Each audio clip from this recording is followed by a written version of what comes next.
Mesdames et messieurs, bonjour à tous. Aujourd'hui, c'est ma plaisir de partager avec vous quelque chose qui me tient à cœur. S'il vous plaît, n'ajoutez pas votre écran, ne partez pas parce que c'est seulement une démonstration. In case you are wondering, ladies and gentlemen, I'm not suffering from World Cup fever. I didn't learn my French in 6 days. In fact, I've learned French for 14 years. Thank you. And as I'm about to share with you that learning French has been instrumental in me speaking to you today.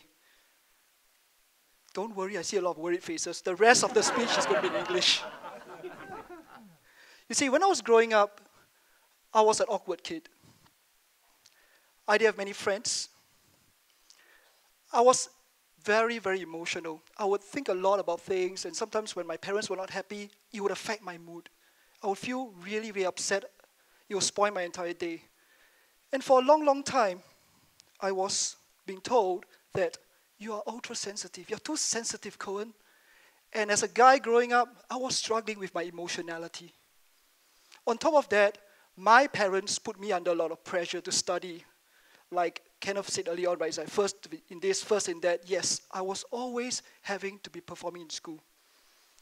So I walked around feeling like I was never good enough. I went to all the good schools in Singapore, but I never felt good enough. On top of that, I felt that I was studying because I was wanting to make my parents proud of me. I wanted their approval. Ladies and gentlemen, growing up, I had no friends. I was lonely and I was depressed. One particular day, in my favorite class, literature, we were studying Macbeth. And I was excited when the teacher asked for volunteers to do a role play. So I volunteered to role play the witch. At which I went, fair is foul, and foul is fair, over through the fog and filthy.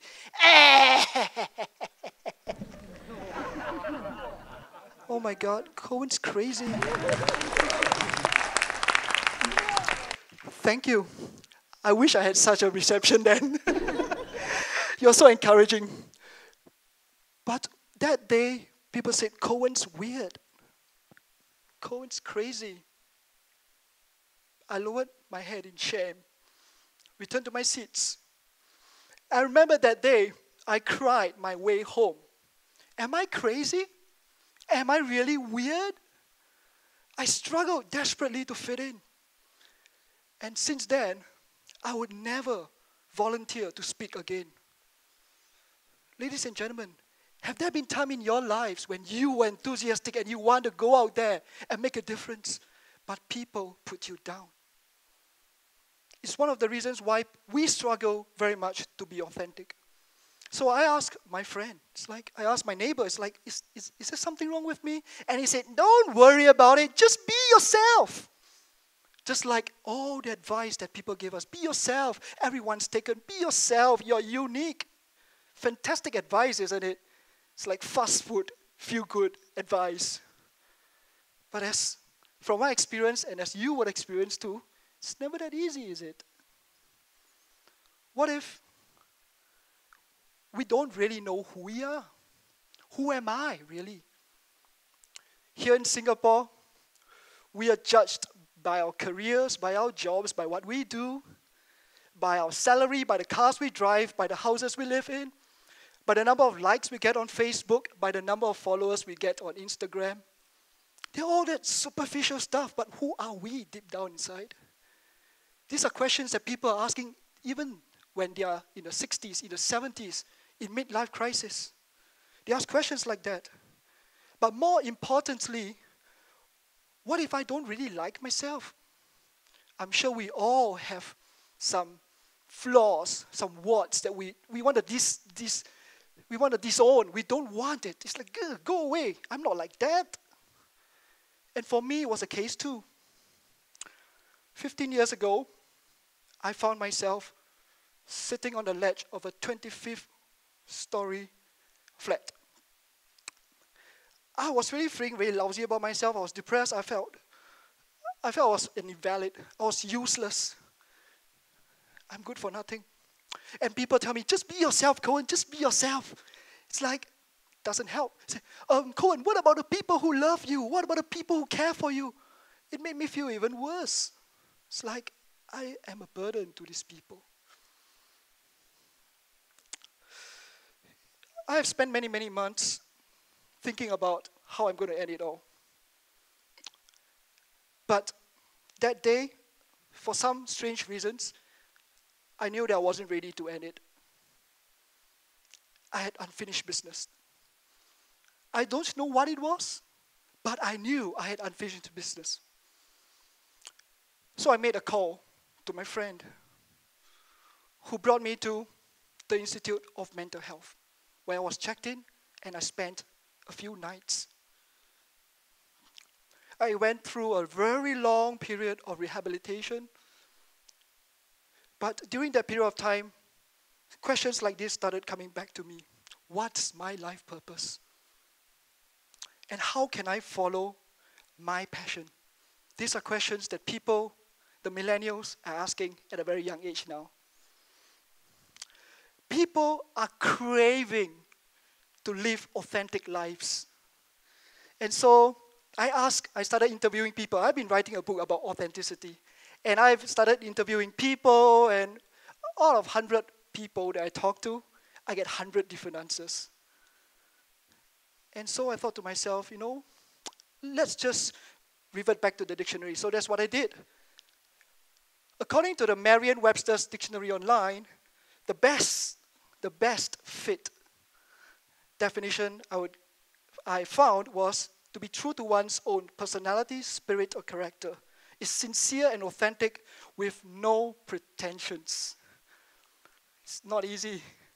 We live in a world where we put on masks.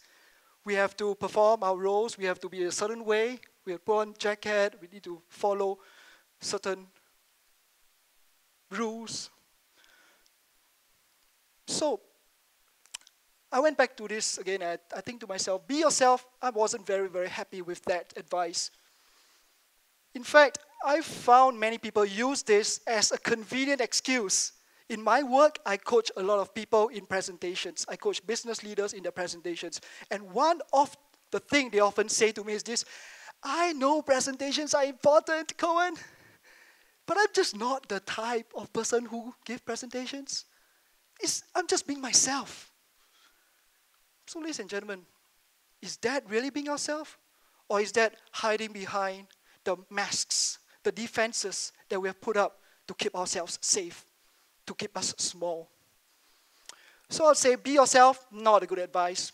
Maybe, what about be the best version of yourself? You like it? As I was writing my book, I found myself being twisted inside out every day, grappling with this question. Am I being the best version of myself? Am I being authentic? And more often than not, the answer was no. One day, I was struggling particularly badly. I couldn't sleep. And I was thinking and perturbing my system about this. I realized I had an epiphany. What about authenticity is becoming the best version of yourself? Because we are all on a journey, ladies and gentlemen, in our lives. And this journey is never ending. Authenticity is not binary. You're not either authentic or not authentic. We are all on a journey of becoming the best versions of ourselves. And that is the operative definition. I'm going to give it to you today. So I talked about me being shamed in literature class. I talked about learning French. Learning French was the reset button that I needed in my life. Because when I was in French class, everyone around me were learning French too. So all of a sudden, I can volunteer again. Whenever the teacher asks for someone to read out a passage, do a role play, guess who is back? Coen is back. I will volunteer. I'll read out a passage. I'll do role plays. And I realized that I found my voice again.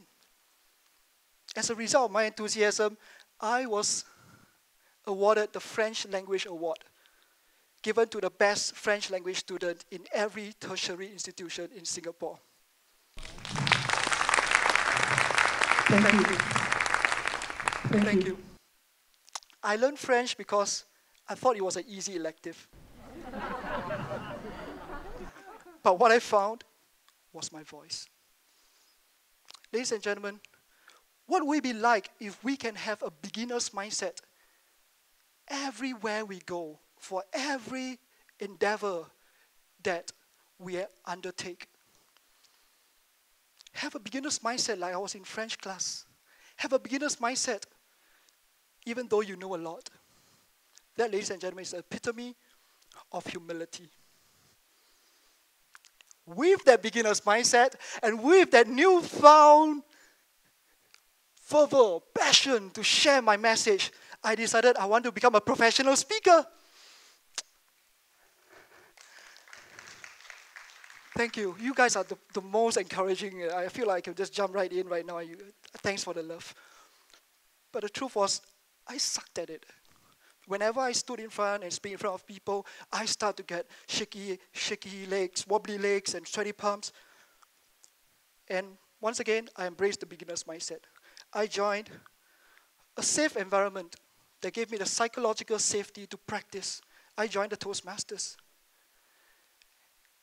And as with any skill that you want to develop, ladies and gentlemen, you don't just take a couple of steps at it, you work at it.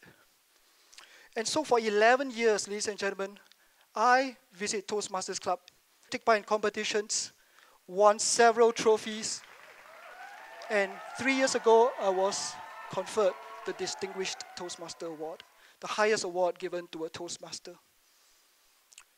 I share this with you not to brag. I share this with you to share with you that we all start somewhere. Have a beginner's mindset.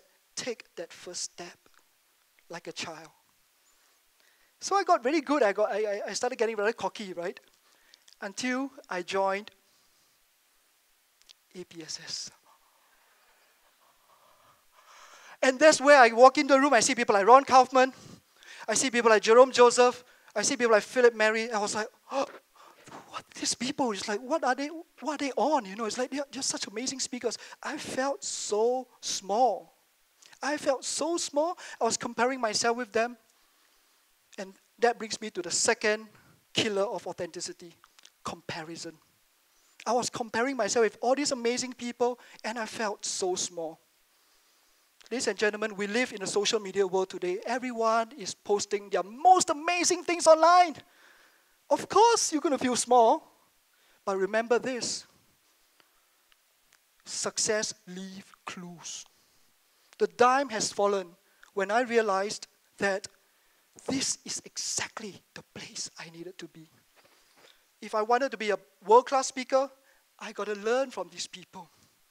And so I stopped feeling small and I started embracing a growth mindset. I approached them and asked them, Ron, show me the way. Share with me the process to get great. And these are my mentors. Like, see, Kenneth Coen over there, small steps to big changes.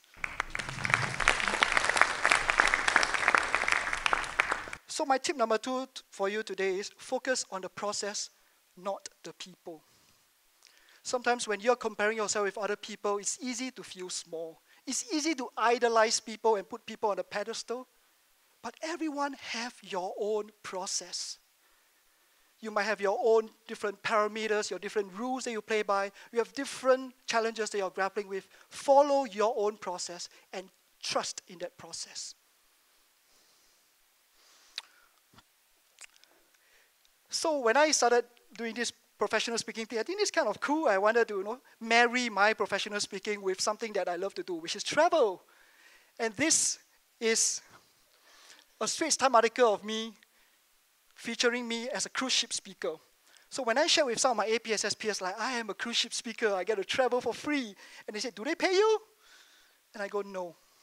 He said, what do you do that for? Because of my own hedonistic desires. I like to travel, I want to, But on the first day when I got on a cruise ship, I was shocked. Everyone there were at least twice my age. And the topic I was speaking about, relationships. Good combination, right? And I started talking to them and said, hey, can you tell me a little bit more about relationships? And they started telling me stories of their grandchildren. And I have another great, case of imposter syndrome. What do me, Asian, 30-something years old, not married yet, what do I have to share with people about relationships? The first speech, I sucked, I bombed. And I wanted to quit. But there are only two choices. Get off on the next port of call, pay my own airfare home, or jump overboard. Trust me, it crossed my mind. Deja vu. But I was glad I stayed. I trusted in my process. I trusted in my stories. I shared my story. And a couple came up to me and said, Coen, can we speak? I said, sure, why not? We have plenty of time on this cruise ship. And they said, we are married for 30 years, but we are about the divorce. I said, hold on a minute, right? It's like, and to cut a long story short, we sat down, we had a long chat, and just counseling them, talking to them, hearing both sides of the story. Just before we reached Sydney, they came up to me and they said, Coen, you saved our marriage.